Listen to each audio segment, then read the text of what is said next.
আমার বাড়ির উঠানে আম গাছটা হচ্ছেন মানে আমেগুলা অনেক ভালো, পাকলে খাওয়া যায়, কিন্তু বড় বড় সাইজের আছে, এই কারণে হচ্ছে আচার বানানোর জন্য আজকে পারতেছি। এগুলা আচার বানাইলেও মজা হবে, একদম বড় বড় সাইজের, মানে বরকত হবে।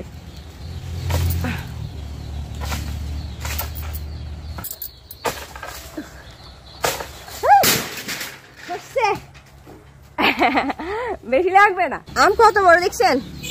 এই যে আমের সাইজটা অনেক বড় না, বোঝা যাইতেছে ক্যামেরায়, আসলে কিন্তু অনেক বড়। হ্যাঁ, এটা হচ্ছে আমি সাইডটা ফাড়ছি, সাইডটা দিয়ে একটা আচার বানাবো সেই করে। 3টা নিয়েছি, একটা রাখি দিছি, তারপরে কতগুলো হয়েছে দেখছেন, এই সাইজের করে নিয়েছি, মানে চামড়া সহ আচার বানাবো। ঠিক আছে, এগুলাতে আমি এখন ফিটকেরি দিছি, এগুলা আস্তে আস্তে কষ্ট ছাড়বে, তারপর ভালো করে দেবো। ওগুলো এভাবে থাক কিছুক্ষণ, 20 মিনিটের মতো থাকুক। আমগুলো ভিজতে দিছি, এবার আমি মশলাগুলো একটু টাইলে নিই। হ্যাঁ, মশলা একটু টেলে নিলে গ্রান বার হবে আর বাটতেও আমার সুবিধা হবে। এই যে আমি মশলার যে আচারগুলো এগুলো টেলে নিচ্ছি, আবার বেশি টালাটালি করা যাবে না, এগুলা আবার হয়ে যাবে। হ্যাঁ, বারবার নাড়তে হবে। কি সুন্দর একটা গ্রান বার হচ্ছে জানেন, আচারের মশলা হচ্ছে আসলে গ্রান হলে ভালো লাগে। হয়ে গেছে, গ্রানও বাইর হয়েছে, আপনার টালাও হয়ে গেছে, আর জাল দিব না, নামাই ফেলি। আদা রসুন এই মশলা এগুলো যদি ফাটায় বাটেন বুঝছেন, তাহলে মশলাটা আপনার পরে দিলে ভালো। এই আদা রসুনটা আগে বাটি ফেলালে সুবিধা হয়, না হয় মশলাগুলো কিন্তু একটু থাকে না, এই কিরকম কিরকম মানে ফাটায় ভাজি থাকে। হ্যাঁ, এই কারণে আদা রসুনটা আগে বাটি ফেলাম।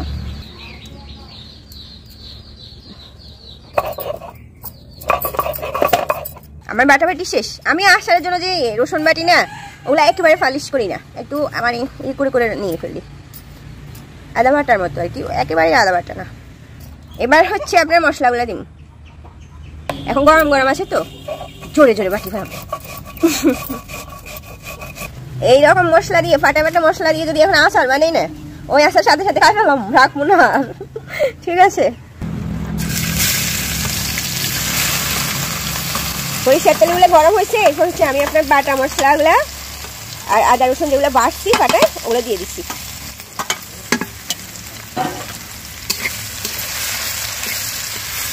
আমি চিনি দিচ্ছি, 1 কাপ পরিমাণ দিছি, মানে 4টে আমের জন্য, 4টা না 3টা নিছি না, 3টে আমের জন্য 1 কাপ পরিমাণ চিনি দিচ্ছি। চিনি আমি বেশি খাই না, এখন আজকে একটু চিনি দিচ্ছি। চিনি দিয়ে এগুলো আমি সাথে সাথে খাই ফেলাম।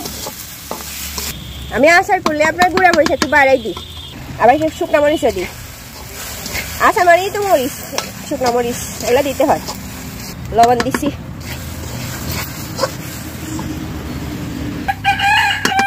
আমি এবার আমগুলো দিয়ে দিচ্ছি। আমগুলো আমি রোদে দিনে খেয়াল করছে, আর এগুলো আমি রোদে রাখি খাই ফেলাম, এই কারণে আচার করার আগে রোদে শুকাই নাই, এগুলা খাই ফেলাম, 3-4 দিনে শেষ করি ফেলাম। ঠিক আছে, তবে করার পর আচার করার পর তখন একটু রোদে রাখবো, রোদে রাখি খাই ফেলাম। আর কিছু দেওয়া লাগবে, এগুলো এইভাবে হচ্ছে পানি বের হয়ে যাবে। সেই একটা গ্রান আসছে বুঝছেন। এবার হচ্ছে কাসুন্দি দিই না, একটু কাসুন্দি দিই শেষে, বেশি না, উপর থেকে একটু দিই, হবে আর লাগবে না। কাসুন্দি দিলে হচ্ছে একটু গ্রান টান লাগে, হয় গাঢ় হয়ে ভালো লাগে খাইতে।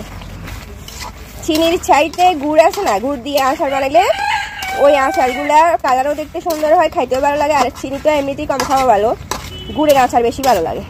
আমি একদিন দেখবেন বয়ম ভরে রাখার জন্য এই বেশি করে আচার বানাবো, গুড় দিয়ে ওগুলা অন্যরকমভাবে বানাবো, সেই হবে।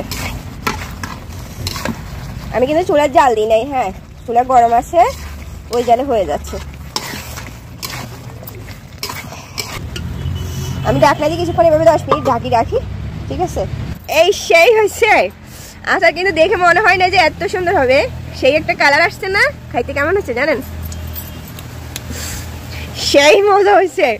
সবার দাওয়াত আমার বাসায়, আচারের দাওয়াত। ওকে, আল্লাহ হাফেজ, ভালো থাকবেন সবাই।